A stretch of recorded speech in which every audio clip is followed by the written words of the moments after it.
Hi guys. हमारी last video को आपने बहुत सारा प्यार दिया है and with the change of job I'm again into a new dimension of my life. My name is Ina Chapadia and I'm back to you with some few more videos. I'm currently working at Cyberm Institute और यहाँ पे मैं इनके लिए personality development trainer हूँ। तो मैं ये चाहती हूँ कि मैं as a personality development trainer लोगों को क्या सिखाती हूँ ये मैं आप सब तक लेकर आऊँ। और यहाँ पे बहुत सारे आईटी के स्टूडेंट्स आते हैं। यहाँ पर पाइथन सिखाया जाता है, जावा सिखाया जाता है, इंग्लिश कम्युनिकेशन सिखाया जाता है, और वो इंग्लिश कम्युनिकेशन जो सिखाया जाता है वो मैं सिखाती हूँ। सो बेसिकली मेरा काम यहाँ पर ये है कि मैं बच्चों को ये सिखाऊं how do they introduce themselves, how do they talk in front of the HR, how do they give an interview, what are the things that will be asked जब एक इंटरव्यू होता है और किस तरह के क्वेश्चंस किए जाते हैं। बहुत सारी ऐसी बातें हम यहाँ पर आपके सामने करने वाले हैं। ठीक, तो सबसे पहला जो मैं पीपीटी आपके सामने लेकर आई हूँ वो है how to introduce myself. Then I'll be telling you about what are the questions that are probably asked in an HR interview. उसके बाद हम बात करेंगे how to make a good resume.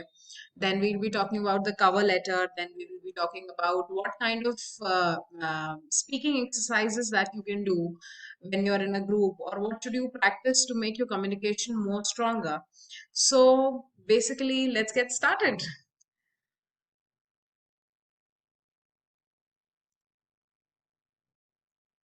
तो हम यहाँ पर बात करने वाले हैं how to introduce myself. बहुत इंपॉर्टेंट होता है कि आप ये बताएं कि आप पिछले 18 साल से, अगर हम बेसिकली देखें, हम जॉब करना शुरू करते हैं अगर, तो 18 साल में क्या आप अपने आप को सही तरीके से इंट्रोड्यूस कर सकते हैं? और अगर आप अपने आप को सही तरीके से इंट्रोड्यूस कर सकते हैं तो क्या वो तरीका सही है जो जिस तरीके से आप अपने आप को इंट्रोड्यूस करते हैं? जब भी आप किसी के सामने जाते हैं, फॉर एग्जाम्पल आप अपने पेरेंट्स के सामने जाते हैं, तो आप ये उन्हें आप उनसे इस तरीके से बात करते हैं जिस तरीके से वो बात सुनना चाहते हैं। जब आप अपने फ्रेंड्स के साथ रहते हैं तो आप उनके साथ मस्ती करके बात करते हैं जस्ट बिकॉज आप जानते हैं कि उनके साथ ह्यूमर बहुत जरूरी है, और यही ह्यूमर आप अपने पेरेंट्स के साथ नहीं यूज कर सकते हैं। ठीक है, तो think of an example where you have been very humorous with your friends, and again a time when you cannot be, आपको पता है यहाँ पापा मम्मी ने कुछ ऐसी बात कह दी है जिसको आप ह्यूमरसली सोच सकते थे पर आपने सोचा नहीं है। तो आप ऐसा एक एग्जाम्पल अपने बारे में सोचें और मुझे नीचे कमेंट बॉक्स में जरूर बताएं कि ऐसी क्या बात है जो आप अपने दोस्तों से कह सकते हैं और अपने पेरेंट्स से नहीं कह सकते हैं।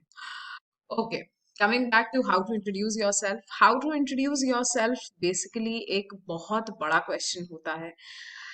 जो एचआर आपके सामने बैठा हुआ है ये जानना चाहता है कि क्या आप आपका एटीट्यूड वो काम के लिए बना है या नहीं बना है।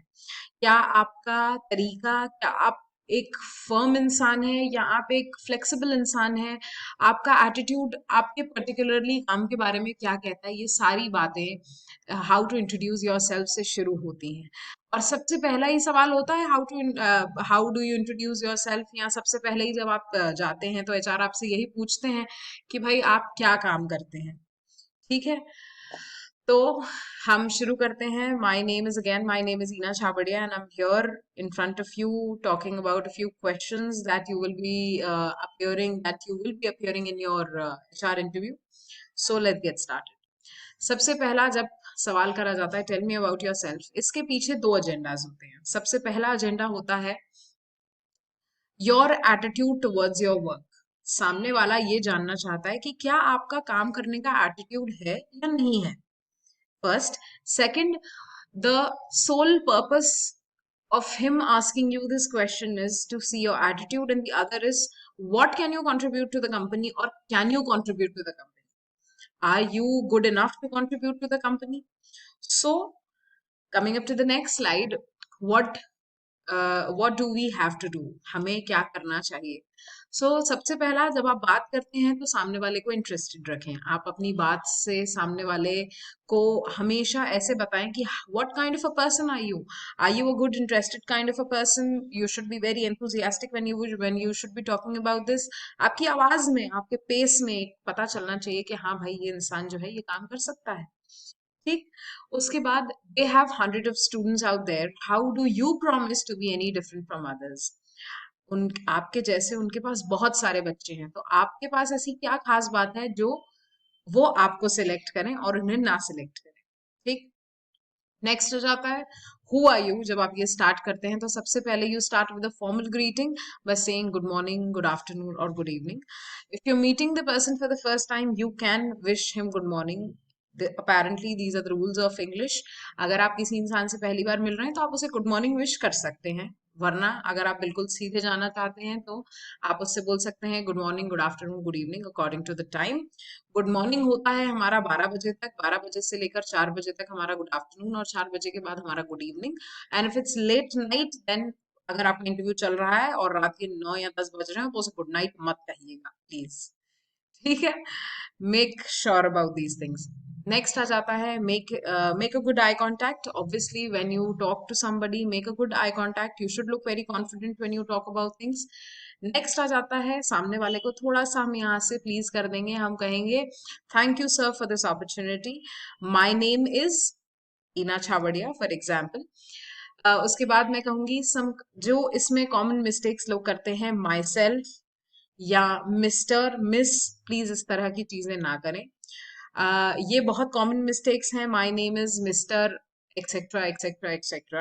तो प्लीज इस तरह की बात ना करें। या my self is a wrong English, do not use my self. या yes sir, my self introduction is, do not use such words like self introduction. Obviously जब वो तुमसे इंट्रोड्यूस कराने की बात कर रहा है तो अभी वो तुमसे तुम्हारा ही इंट्रोडक्शन मांग रहा है। So make sure that you don't say yes, my self introduction is, do not use such things.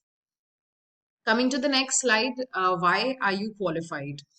सबसे पहले, why do you think you're the best suit for the job? आप जब भी सामने वाले को आंसर करेंगे, इसके अलावा भी आप जितने भी क्वेश्चंस को आंसर करेंगे, आपको सामने वाले को ये बताना है that why are you the best suit for the job. The next is, why do you think that you can be an asset to the company? Asset और लाइबिलिटी, जिन लोगों को नहीं पता हो, एसेट मतलब होता है अगर मैंने किसी को पैसा उधार पे दिया हुआ है तो ये मेरा एसेट है कि कभी लाइफ में मुझे ये पैसा मेरे पास लौट कर आएगा। ठीक। तो मैं उससे जब पैसा ले लूंगी तो मेरे असेट्स में ऐड हो जाएगा। ठीक है। और लाइबिलिटी होता है जब मैंने किसी से उधार लिया हुआ है तो मुझे उसे चुकाना है, तो वो मेरी लाइबिलिटी है। Okay, so always try to be the asset for the company. We try to be asset for our parents. We try to be an asset for our friends. ठीक है। तो आपको ये कंपनी, आप कैसे इस कंपनी को बेनिफिट करेंगे, ये सारी चीजें यहाँ पे कंपनी आपसे जानना चाहती है। तो हर सवाल जो भी आप जवाब देंगे, इस बात को ध्यान में रखते हुए जवाब दें। नेक्स्ट आ जाता है, मैं पास्ट कंपनी इन पोजीशन। अगर आप पिछले पास्ट कंपनी में कहीं रहे हैं तो आप अपनी पास्ट कंपनी और पोजीशन के बारे में शेयर कर सकते हैं। Share your work experience. Do not share anything negative about the work experience और work environment in that particular company.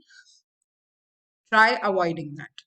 उसके बाद आ जाता है, share the award that you have been getting during the work experience. आपने ऐसा क्या बहुत अच्छा काम करा है, या सर्टिफिकेट ऑफ एप्रिसिएशन आपको मिला है, या एक्सेट्रा एक्सेट्रा।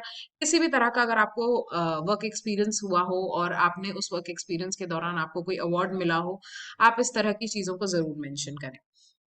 उसके बाद नेक्स्ट आ जाता है, share how you have been an asset to your company. आप ये जरूर से बताएं कि what changes do you make, did you make in the last company, what did you do for the best of the company, what things did you try for the company, और इसकी वजह से आपकी कंपनी को आप पे गर्व होना चाहिए, आपने ये चेंजेस करे। For example, my last company was an academy, my last company was an academy, and I'd say ki I was an asset for the company, I was an intern for the company, I never took a holiday, I was a very regular intern there. And मुझे the best part was an academy promised me कि अगर हम मुझे Covid हो जाता है तो the company will bear for me, but ऐसी नौबत नहीं आई।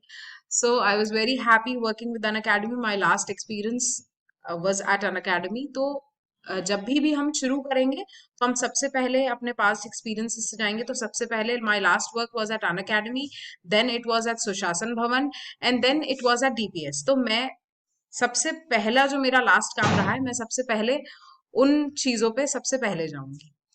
उसके बाद नेक्स्ट आ जाता है share your roles and responsibilities and your impacts. तो आप क्या करेंगे, अपने रोल्स एंड रिस्पॉन्सिबिलिटीज को शेयर करेंगे। आपकी रोल्स एंड रिस्पॉन्सिबिलिटीज क्या थी, आपने क्या आपका रोल, और इस टाइम पे आपने क्या क्या चीजें निभाई हैं, what kind of an impact did you make for the company. ये सारी चीजें हम यहाँ पर बात करेंगे। उसके बाद आ जाता है years. Do mention how many years and how much of time have you lucrated during this work. तो जरूर ये चीज मेंशन करें कि कितने सालों का आपका एक्सपीरियंस वहाँ। Now we'll be talking about some things that you should take care of. सबसे पहला, you should be sounding very enthusiastic about your work. Sound very enthusiastic that where you've worked, how you've worked, even when you talk about your projects, anything that you want to talk about, sound enthusiastic. Second, do not talk like a leader, rather sound like a team. You should, because you're a fresher or anybody, even if you are an experienced person, always take care that you sound like a team member rather than to be a leader, an autocratic leader. People do not really like that kind of attitude. Hence, always take care that you first become the team player and then you become a team player. Next is tell me over and above the resume. आपका resume सामने वाले के table पे रखा हुआ है। So now अब वो सुनना क्या चाहता है, हमें इन चीजों पे ध्यान देना है। So always tell them over and about your resume, tell them about the things that you haven't mentioned in your resume, tell them about your qualities, how are your qualities going to affect the company. Always answer according to what the HR is really the HR is willing to listen. उसके बाद आ जाता है start with your recent job experience. अगर आपके पास कोई भी job experience है लेटली, तो सबसे पहले आप उस रीसेंट जॉब एक्सपीरियंस से शुरू करेंगे। नेक्स्ट आ जाता है for freshers, if you come from a very good college mention, and if you do not come from very good college pass.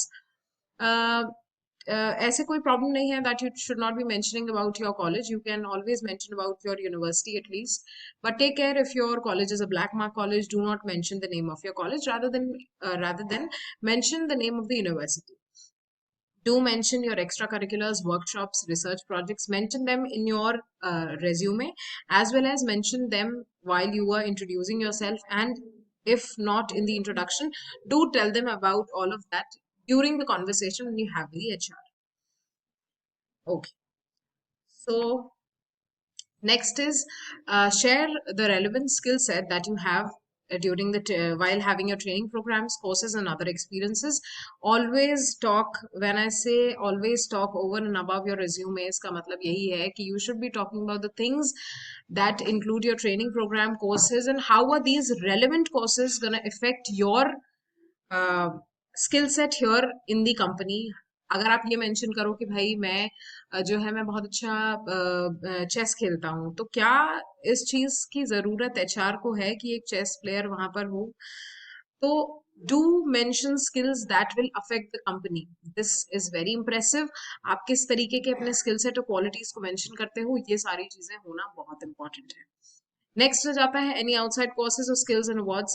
2020 we all seen a pandemic, and हम ये जानते हैं कि इस पैंडेमिक में हमने कहीं ना कहीं कोर्सेरा, यूडेमी, ये सारी चीज़ों से हमने बहुत सारी चीज़ें सीखने की कोशिश करी हैं। तो अगर ये चीज़ें हमने सीखने की कोशिश करी हैं, तो इन चीज़ों को ज़रूर मेंशन करें। हमेशा मेंशन करने की कोशिश करें, even in such years, how have you utilized your days, how have you utilized your capability to get ahead in the career. ठीक है, इन चीजों का आप बिल्कुल ध्यान दें। Use some good adjectives that will help you to describe your personality. जब भी आप अपनी पर्सनालिटी के बारे में मेंशन करते हैं, तो अपनी पर्सनालिटी के बारे में आप अच्छे एडजेक्टिव्स के साथ आए। जैसे सबसे पहला टीम प्लेयर, दूसरा आ जाता है सोल्यूशन ओरिएंटेड, उसके बाद आ जाता है जैसे क्रिएटिव, ओपन माइंडेड। ये मैंने एग्जाम्पल्स यहाँ लिखे हैं, आप अपनी पर्सनालिटी के हिसाब से यहाँ पर चीजें मेंशन कर सकते हैं। मैंने सबसे पहला लिखा है टीम प्लेयर। तो ये बहुत एक अच्छी क्वालिटी होती है किसी के बारे में। मैं एक बहुत अच्छी टीम प्लेयर हूँ। मैं इससे पहले बहुत सारे गेम्स खेलती थी, तो उसमें मुझे एक टीम की तरह काम करना होता था। मैं अपने कॉलेज में इवेंट्स ऑर्गेनाइज करवाती थी, तो उस कॉलेज के इवेंट्स के दौरान मुझे बहुत अच्छी टीम की जरूरत पड़ती थी। और टीम तभी काम करती है जब आपस में टीम का कोऑर्डिनेशन बहुत अच्छा होता है। जब मैं अपने बारे में कोई एडजेक्टिव यूज करती हूँ, तो माय फेवरेट ऑब्जेक्टिव या adjective can you can say is I'm a good communicator. I can communicate to anybody. I can communicate to people from age 3 to people till 81. So this is a good adjective about me. Do write in the comment section that do you have any such quality. इसके बाद आ जाते हैं next, use your hobbies for better demonstration. ये एक बहुत unique point है जिसपे आपको फोकस करना चाहिए। जैसे मैंने अपने बारे में यहाँ पे लिखा है that I am a national level karate player and this has made me self disciplined and dedicated. आपकी कौन सी ऐसी हॉबी है जो कंपनी के लिए बेनिफिट हो सकती है? फॉर एग्जाम्पल, जैसे मेरे बारे में अगर I am a disciplined and a dedicated person, the company will immediately would want people who are self disciplined and dedicated. Disciplined जो डिसिप्लिन्ड वही लोग हो सकते हैं जिन्होंने इस डिसिप्लिन को प्रैक्टिस करा हो first. Second, dedication. Dedication does not come in a day, hence dedication बहुत ज्यादा जरूरी है जब आप कोई काम करते हैं। डिसिप्लिन बहुत ज्यादा जरूरी है जब आप कोई भी चीज परफॉर्म करने की कोशिश करते हैं। उसके बाद नेक्स्ट आ जाता है, जैसे मैंने अगेन दूसरा एग्जांपल यहाँ पर लिखा है, I am a district level badminton player. This talks about my skill set related to teaming up and leading at the same time. मैंने यहाँ पर दोनों चीजें बहुत अच्छे से मेंशन करी हैं कि सबसे पहले मैंने टीम अप करा है। जब मैं बैडमिंटन खेलती हूँ, जब हम लोग यूजुअली डबल्स खेला करते थे, तो उस डबल्स में मुझे अगर अपना मैं अगर अपना शॉट लेना चाहती हूँ तो मैं टीम अप करती थी। मैं पीछे वाली को बोल देती थी माय शॉट, और मैं यहाँ पे अपना शॉट ले लेती थी। और अगर मुझे लगता था ये शॉट मेरे लिए नहीं बना हुआ है और ये शॉट वो नहीं है जिसे मैं खेल पाऊंगी और ये शॉट पीछे की तरफ जा रहा है, तो मैं नीचे झुक जाती थी। This is again how you team up and this is how you tend to play the best game. उसके बाद आ जाता है लीडर। अगर मुझे ये लगता है कि ये शॉट मेरे लिए बना है और मैं इस शॉट को लीड कर सकती हूँ, तो मैं पीछे से आवाज दे देती थी वहीं से, दिस इज माय शॉट या माय शॉट, यस। इस तरह की हम जब कोऑर्डिनेशन में खेलते हैं तो हम इस तरीके की एक लैंग्वेज यूज करते हैं। Okay, and everything that you are talking here should be very brief. अपनी हॉबीज एक्सेट्रा जो भी चीज आप यहाँ मेंशन करते हैं, ये सब कुछ काफी ब्रीफ में होना चाहिए। उसके बाद आ जाते हैं हम क्लोजिंग की तरफ। तो closing would include two important things. Why are you applying for the job? सबसे पहला, why are you applying for the job? ये क्वेश्चन आपसे अलग से भी पूछा जाता है कई बार कि why are you willing to do this job, या why should we hire you? तो इस चीज का ध्यान रखते हुए जवाब दें कि why should they hire you and why are you applying for this particular job. उसके बाद नेक्स्ट आ जाता है, why should they select you? Why do you think you are the right fit for the job? आप इस job के लिए क्यों एक परफेक्ट फिट हैं, आपको यहाँ पर सामने वाले को ये बताना पड़ेगा। If I am good at communication, I can be good at customer service, और I can be good at anything. But again, अगर आप किसी तरह की कंपनी में जा रहे हैं तो आप इस चीज को जरूर मेंशन करें कि आप उस पर्टिकुलर कंपनी के लिए एक राइट फिट क्यों है। Always always remember this. जैसे मैंने सबसे पहला एग्जाम्पल दिया था, जब आप अपने पेरेंट्स को कोई बात बताते हो तो आप उनको उनके हिसाब से बताते हो, तो यहाँ आप कंपनी में आ रहे हो तो आप सारी बातें कंपनी के हिसाब से बताना चाहोगे, ठीक है। Use your future goals to impress the other person. आप अपने फ्यूचर गोल्स से सामने वाले को इम्प्रेस कर सकते हो। This is how I look myself in the future, this is how I want to be in the future. ये सारी चीजें बहुत इंप्रेसिव होती हैं और सामने वाले को बहुत पता चलता है आपके बारे में कि you are a very futuristic kind of a person. आप बहुत फ्यूचर के बारे में सोचते हैं और आप उस चीज के लिए पैशनेटली अगर काम करेंगे तो it will be seen in your job and in your work. उसके बाद जब आप क्लोज करें तो आप यहाँ पे ये बोल सकते हैं, thank you, this is it from my side, I hope you like it, thank you for patient listening. ये सारी चीजों का आप यूज कर सकते हैं। नेक्स्ट आ जाता है little few more tips. So write down your introduction with the best point that you can include. आप बिल्कुल भी यहाँ पर ओवर स्मार्टनेस ना दिखाएं। इट इज ऑलवेज प्रेफरेबल कि अगर आप अपने जॉब्स पे कहीं पे भी जाते हैं, आप सबसे पहले एक इंट्रोडक्शन अपना पेन डाउन करें। पेन डाउन यानी उन्हें लिखें, ठीक है। इंट्रोडक्शन लिखने से आपको ये पता चल जाता है कि मुझे एग्जैक्टली कौन से पॉइंट से गुजरना है और क्या क्या मुझे बोलना है। Second, do not try and memorise that introduction. आप उनके पॉइंट्स याद कर सकते हैं, पर do not memorise this introduction. क्यों नहीं मेमोराइज करना है इसको हमें? क्योंकि कई बार अगर हम कोई वर्ड वहां भूल गए और हम अगर वहां मेमोराइज नहीं कर पाए, तो this will be a big time problem for you people.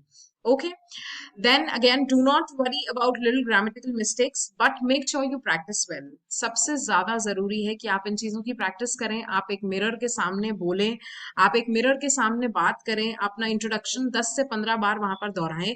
वो इसीलिए कि अगर आप कोई यहाँ पे मिस्टेक कर रहे हैं तो आपको करेक्शन उसी वक्त हो जाएगा। ग्रामेटिकल मिस्टेक अगर आप कोई कर देते हैं, इज द बोल देते हैं अगर आप गलती से, तो घबराइए मत, बिल्कुल भी मत घबराइए। मिस्टेक्स सभी से होती हैं। आप उस वक्त पे थोड़े से पैनिक स्टेट में होते हो, बहुत ऑब्वियस है ये चीज, एकदम से आपसे एचआर ने क्वेश्चन करा, आप उसके लिए प्रिपेयर्ड नहीं होते हो। तो हमें सबसे ज्यादा इंपॉर्टेंटली क्या करना है, हमें प्रिपेयर्डनेस रखनी है। ठीक है, नेक्स्ट आ जाता है, do not introduce your self for a minute. ज्यादा लंबा भाषण ना बनाएं, बिल्कुल भी ना बनाएं, क्योंकि आपके बारे में अगर आप जानते हैं, तो आपके बारे में अगर आप प्रिसाइज बोलेंगे तो 1 minute is more than enough to introduce you.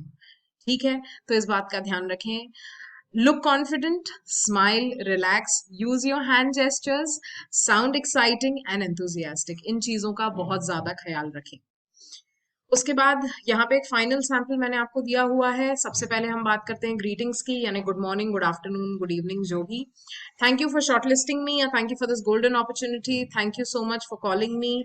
इस तरीके के आप सेंटेंसेस यूज कर सकते हैं। उसके बाद आप अपना नाम बोलेंगे, माई name is Eena Chhabria, introducing my job position, currently I'm a personality development trainer at Cyberom Institute। उसके बाद मेरा एजुकेशनल बैकग्राउंड मैं यहाँ पे मेंशन करूंगी। सबसे पुराना, जब सबसे नया मेरा एजुकेशनल बैकग्राउंड क्या है, सबसे पहला मेरा जो नया है वो है मेरी PhD. Currently I am doing my PhD, I have done my MBA, I have done my masters in economics, and I have also done my bachelors in economics. Okay, उसके बाद आ जाता है मेरी हॉबीज। मैं मेंशन करूंगी कि आई am a very I am a player kind of a person, and I've always played things in my life, games in my life। तो मैं यहाँ पे बोलूंगी कि my hobbies are, I love to play karate and I love to play badminton, these are my hobbies।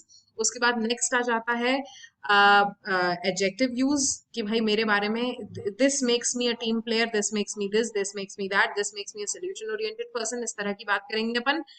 तो ये आ जाता है मेरा final sample. Please write a final sample for yourself and do write in the comment section. If there are any corrections needed, make sure you ping me and I will do all the corrections for you. So this is it. अब हम अगली video के साथ जल्दी आपके साथ मिलेंगे, और तब तक के लिए just enjoy, write some samples for yourself and do send these samples to me, I'll make sure that I correct them and send it to you back। Thank you so much everybody, have a lovely day।